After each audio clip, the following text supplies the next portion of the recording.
What's up, witches? We're going to be talking all about Samhain, the pagan New Year, Day of the Dead, or Halloween. So I'm going to give you a tour of a couple of the altars that I have and how I do things, like my maternal side of the altar, as well as my father's and grandfather's altar, all of which are very different. So you're going to get a Day of the Dead, Samhain tour from me.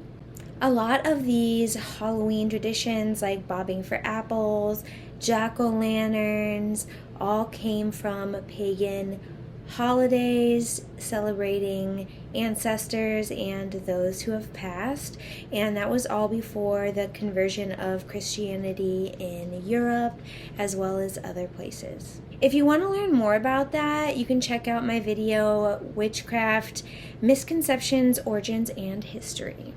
And if you haven't already, like, comment, and subscribe to this video. It really helps.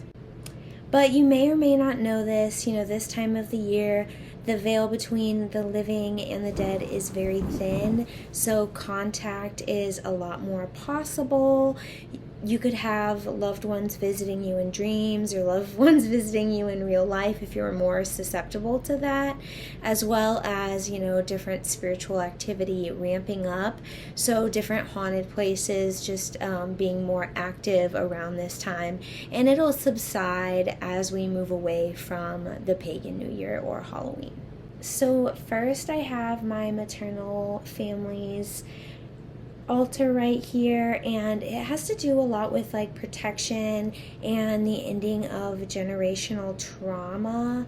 And the ways that I do that are always having lit Day of the Dead candles like you see, and also I have a black candle at the top, which represents soaking up negative energy, along with other crystals like a snowflake obsidian and amethyst.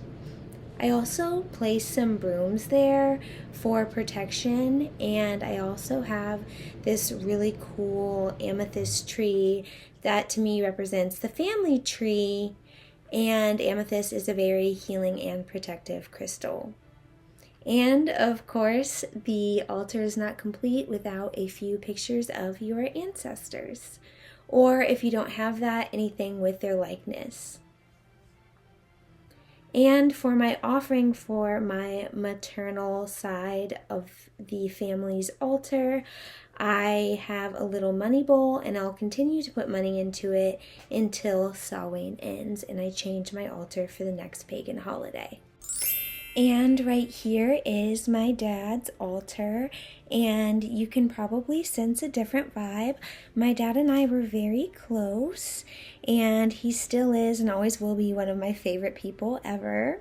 So I have an Archangel Michael candle burning because he was always so protective of me, and a High John the Conqueror candle because he had a very strong work ethic, along with his military badges that he was so proud of. I also have a Jesus candle because he was raised Roman Catholic, and it also represents the ultimate love. And I also leave him offerings of adult grape juice because spirits don't really change after they pass away. They're still the same person, and I know that he'll enjoy a nice glass of adult grape juice. I have an amethyst along with a heavenly oil that I got in Puerto Rico because it was one of my dad's favorite places. Okay, and now we have my grandfather's altar. As you can see, it's a little bit different from the rest of them. It's very minimalist, but that was how he was in life. I keep a white light going for him at all times until Samhain ends, just like all of my altars. Sometimes I use a tea light. And then I also have a lucky frog because I associate him with frogs, because when I was taking care of him, I gave him a frog blanket and he really likes reptiles. And then as an offering, I have some of his favorite fruit punch that he liked to drink. Well, that completes the tour of all of my Samhain or Day of the Dead Halloween altars. I hope this inspires you to create your own to honor the loved ones that have passed on, because they never really leave us. Until next time, and make sure you like, comment, and subscribe.